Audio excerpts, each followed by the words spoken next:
We're on our way to Moab, Utah. First stop, Coal Mine Canyon on the Hopi Reservation. This is an otherworldly place. Here you can clearly see the coal seam that gives the canyon its name. Coal Mine Canyon is filled with hundreds and hundreds of hoodoos that are similar in character to the ones found in Bryce Canyon.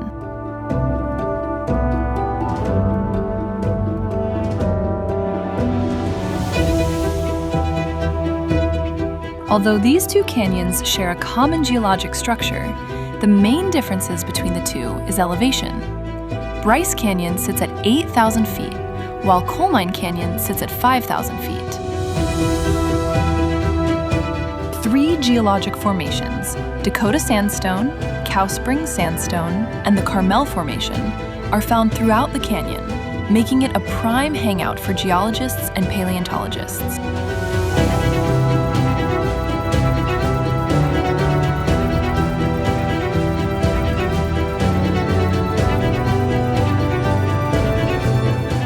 Geologically speaking, there are a few million years that separate these different rock formations.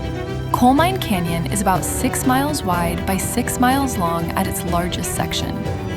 Most of it has the shape of an ordinary canyon. However, the most spectacular areas of the canyon are its three fingers at the southern end.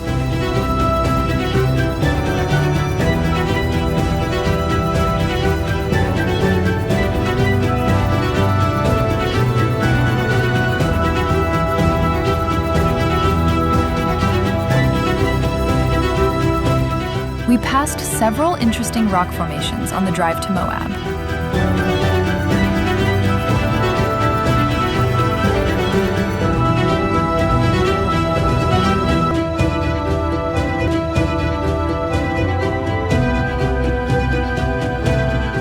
We made it! We're in Utah! It was after dark when we finally arrived in Moab.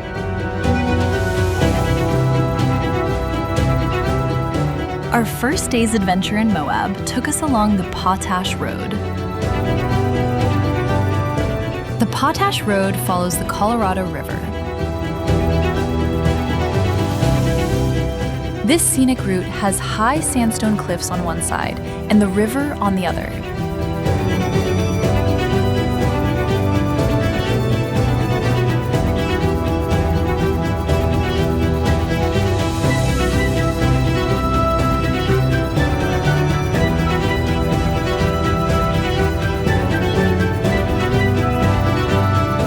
These high cliffs are a favorite location for rock climbers.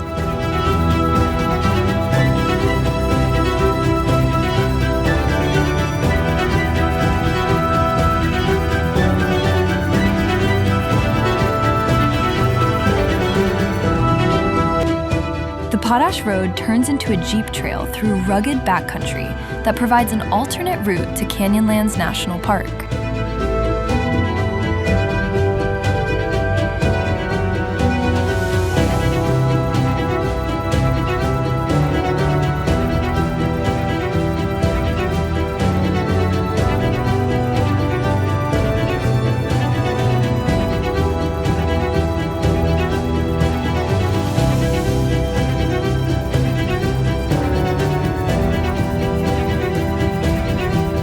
We hiked into and explored some of the small canyons along the Jeep Trail.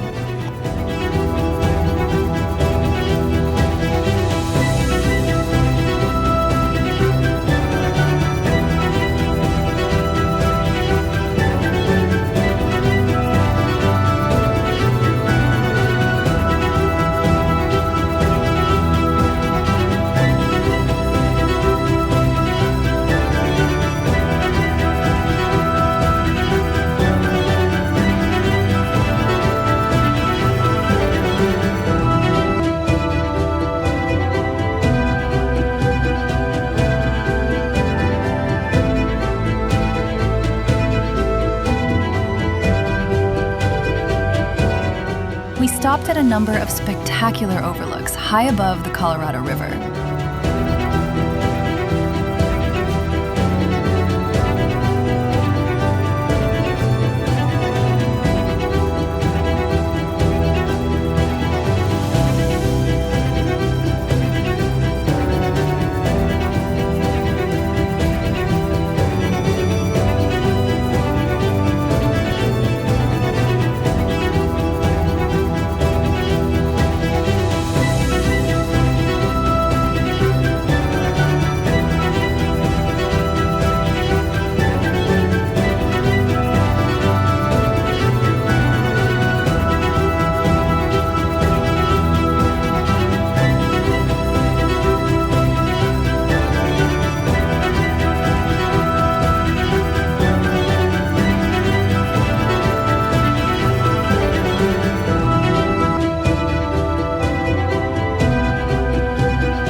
entry to Canyonlands National Park was closed for the winter. So, we had to turn around and go back the way we came.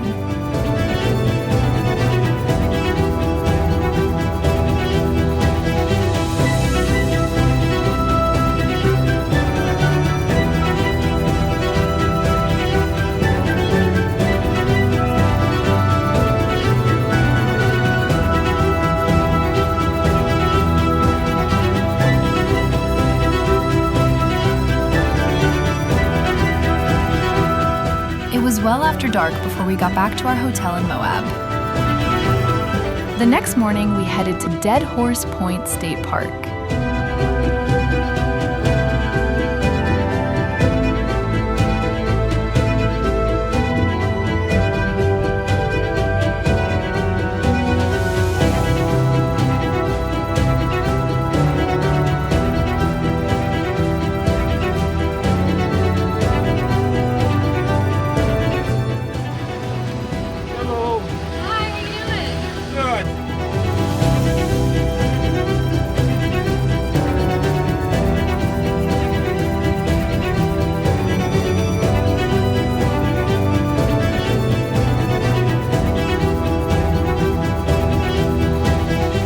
Dead Horse Point is where Thelma and Louise met their demise when they drove their car off a cliff in the famous movie scene.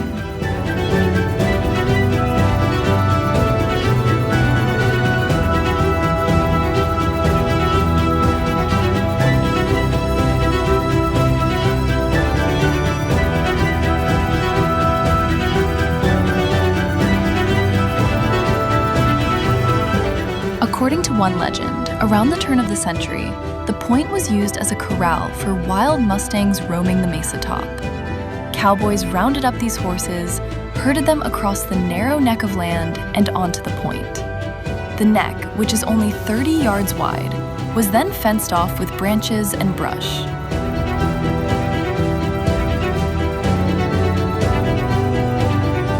It is said that some of the horses died of thirst while looking longingly at the water of the Colorado River far below, hence the name Dead Horse Point.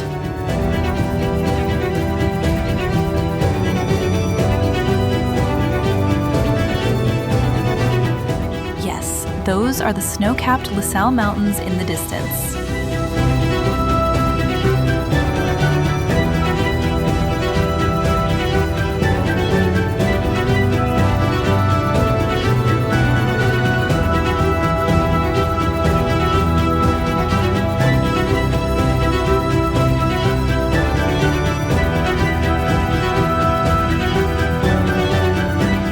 We are in Utah.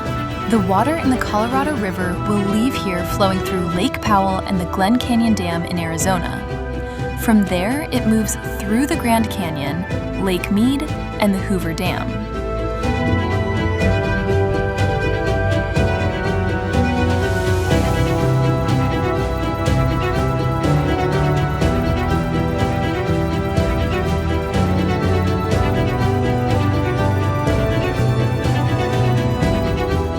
From high up on Dead Horse Point, we look down on the Jeep trail we followed yesterday.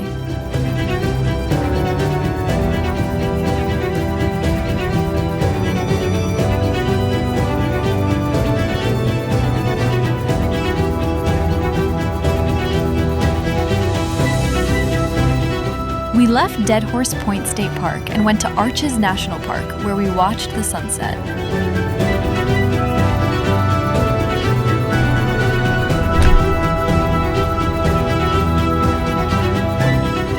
Time to head home to Sedona.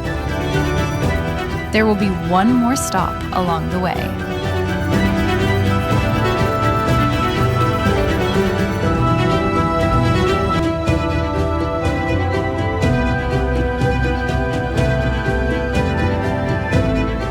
This is the Needles Overlook.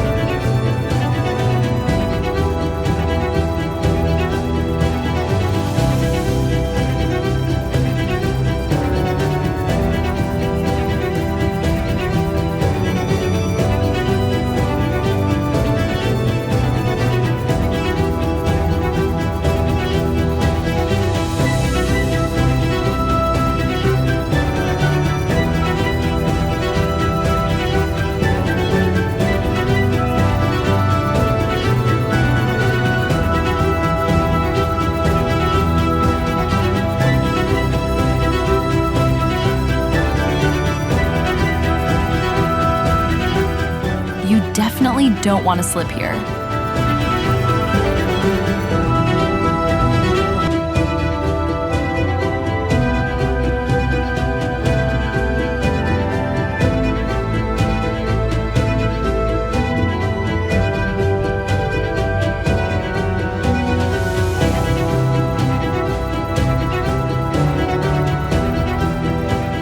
This high promontory overlooks the Needles district of the vast Canyonlands National Park.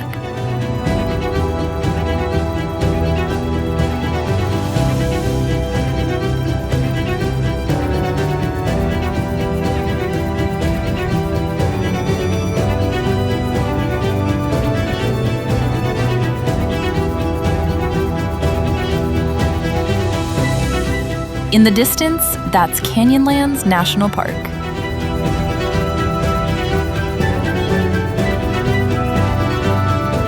It's time to head home to Sedona.